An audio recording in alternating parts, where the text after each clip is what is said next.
Imagine a place where every step you take walks over 1,000 footsteps buried beneath.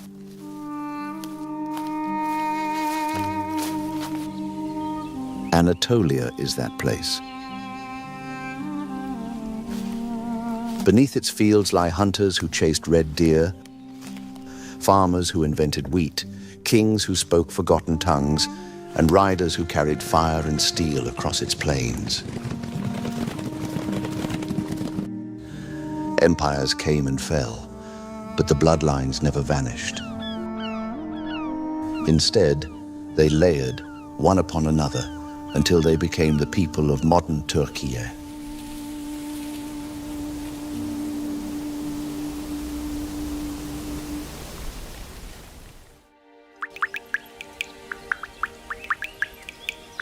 At the end of the Ice Age, when the glaciers pulled back and new valleys opened, Anatolia was already alive with people. In the caves of Karain and Pınarbaşı, hunters left stone tools and bones. One of them, buried over 13,000 years ago, still speaks through his DNA. His Y chromosome carried haplogroup C1, a 2. His mother's line was K2b. Lineages rare today, but proof that Anatolia had its own hunter-gatherers, distinct from the better-known Western and Eastern hunter-gatherers of Europe. They were not mere passers-by from elsewhere. They were a people who survived the last glacial maximum in this very land. A refugium where life endured while ice covered the north. Their skin was dark, their hair dark too, but their eyes could be pale. An ancient combination born before the selection for lighter skin spread with farming. These Anatolian hunter-gatherers would become the foundation for everything that followed.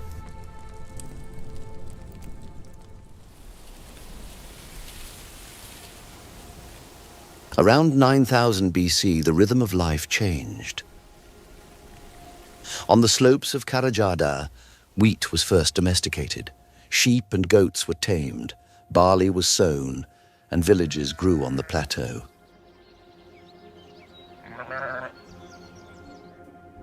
At Göbekli Tepe, hunters and farmers raised stone pillars taller than men, carved with vultures and lions, gathering in the world's first great temple.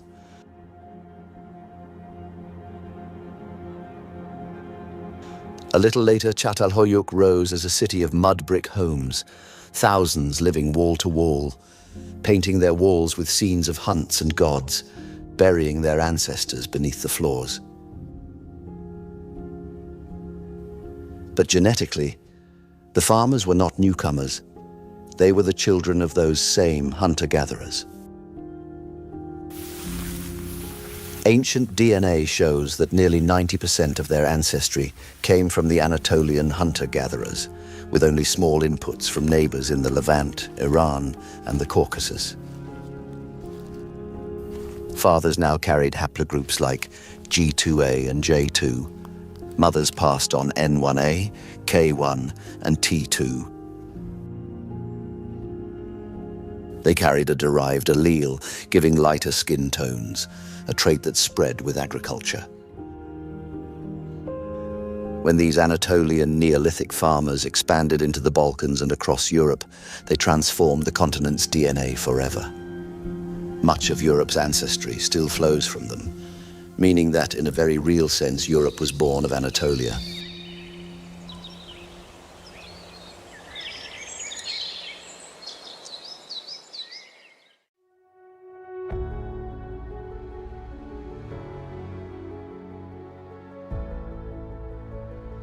Long before imperial kings, Anatolia was a mosaic of cultures.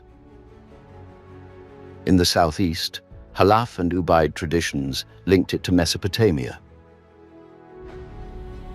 From the Caucasus came the Kura-Araxes people, around 3500 BC, with their red and black pottery and new herding practices. They carried Caucasus hunter-gatherer ancestry, weaving it into the local fabric. In the west, Troy rose at the gateway between continents, commanding trade routes through the straits. By the dawn of the Bronze Age, Anatolia was already layered, the deep core of Neolithic farmers, infused with Caucasus blood, touched by Mesopotamian merchants, and brushed by early movements from the steppe.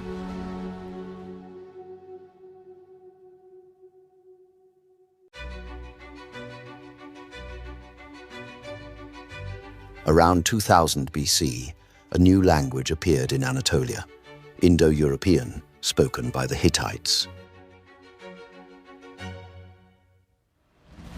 They built Hattusa, a city of temples and walls, carved treaties in kunai form, and sent chariots across the plains. But unlike Europe, where massive Yamnaya migrations brought sweeping genetic change, in Anatolia, the steppe signal is faint. Ancient DNA shows that only about 10% of Central Anatolian ancestry came from a population on the Caucasus Lower Volga frontier, a group related to, but distinct from the Yamnaya. They carried a language that endured, but their genes were diluted into the much larger population of Anatolian farmers. The Hittite story, then, is not one of replacement, but of small elites reshaping culture, leaving the genetic core of Anatolia intact.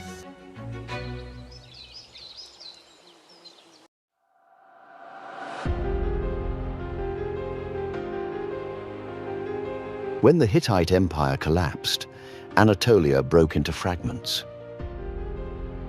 The Phrygians moved in from the Balkans, bringing paternal lines like R1BU106 and I2, blending with the older G2A and J2 that had anchored Anatolia since the Neolithic.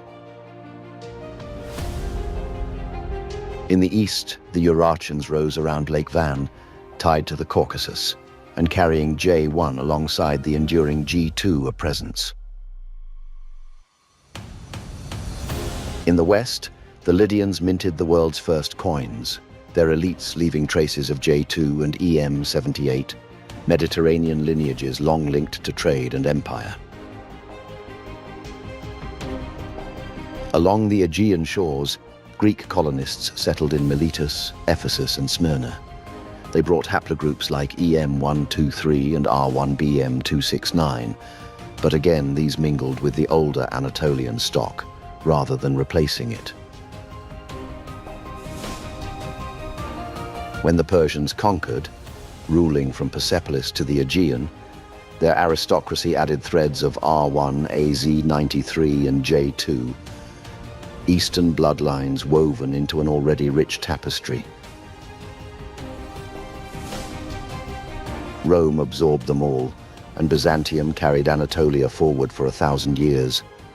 Through every shift, the genetic record shows remarkable stability. Haplogroups G2A and J2, the legacy of the first farmers, remained constant, joined by the maternal lines K, T2 and H that had been here since the beginning. New arrivals added layers: Balkan R1B and I2, Caucasus J1, Persian R1A, but the deep Neolithic foundation endured. The land absorbed outsiders, but never surrendered its core. In the 11th century, riders from the steppe appeared. Oghuz Turks, moving westward along the Silk Road, carried paternal haplogroups like C2, Q, and R1, AZ93. Their features bore the steppe, their language was Turkic, their faith born in the nomad sky. They conquered Anatolia, founded the Seljuk Empire, and later the Ottomans. Yet the DNA reveals the truth. Only 10 to 15% of modern Turkish ancestry comes from these Central Asian migrants. The rest remained Anatolian, the descendants of farmers, Hittites, Greeks, Armenians, and Byzantines. The Turks transformed the culture, the religion, and the language, but they fused with the people they found. The land remained Anatolian at its genetic heart, yet in the eyes of strangers, it was taking on a new name. The first to whisper it were Latin chroniclers. Soon after, Italian merchants spoke of Turkey, and the word spread across maps and manuscripts like ink seeping into parchment.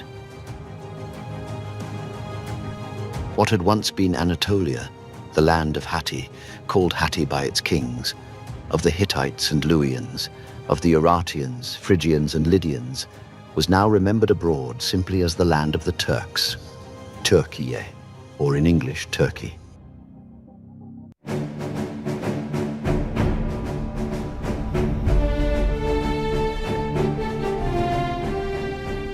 From the Seljuks rose the Ottomans, who built an empire spanning 3 continents. Their armies and merchants moved populations in every direction. From the Balkans came I-2 and R-1A. From the Caucasus, J-1 and J-2. From the Levant and North Africa, E-1B-1B and EM-81. Istanbul became one of the world's most diverse cities, its streets filled with the voices of every corner of the empire. These movements added new layers, but they were thin compared to the deep Anatolian foundation.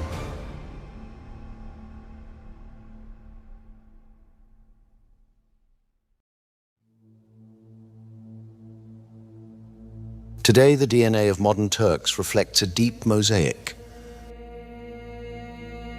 Around 70 to 80% still comes from the first Anatolian farmers and the hunter-gatherers before them, people who carried J2 and G2A, lineages that remain the backbone of the population.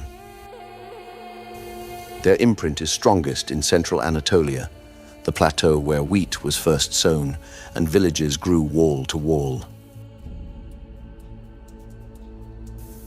Across the coasts, other threads joined in. In the Aegean and Marmara, Greek colonists and Mediterranean merchants left E1B1B and EM123, their blood mingling with the old Neolithic core.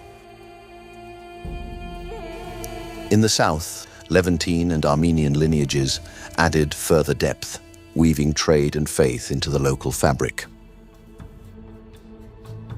In the Black Sea north, Slavic waves introduced I-2 and R-1A, markers of medieval migrations. In the Far East, around Van and Erzurum, Caucasian J1 entered through Urartu and later tribes.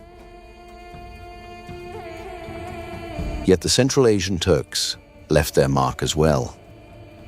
Only 10 to 15% of modern ancestry comes from those steppe riders, haplogroups like C2Q and R1, AZ93. Blood remembers. And in modern Turks, all of Anatolia still speaks. 10,000 years of survival, migration and fusion carried forward cell by cell. If you enjoyed this journey, don't let it end here. Watch the other DNA stories, from Brazil to Italy to the Americas, and see how bloodlines connect us all. Share this video, leave your thoughts in the comments, and join the conversation. Together, we'll keep uncovering the past, written in our DNA.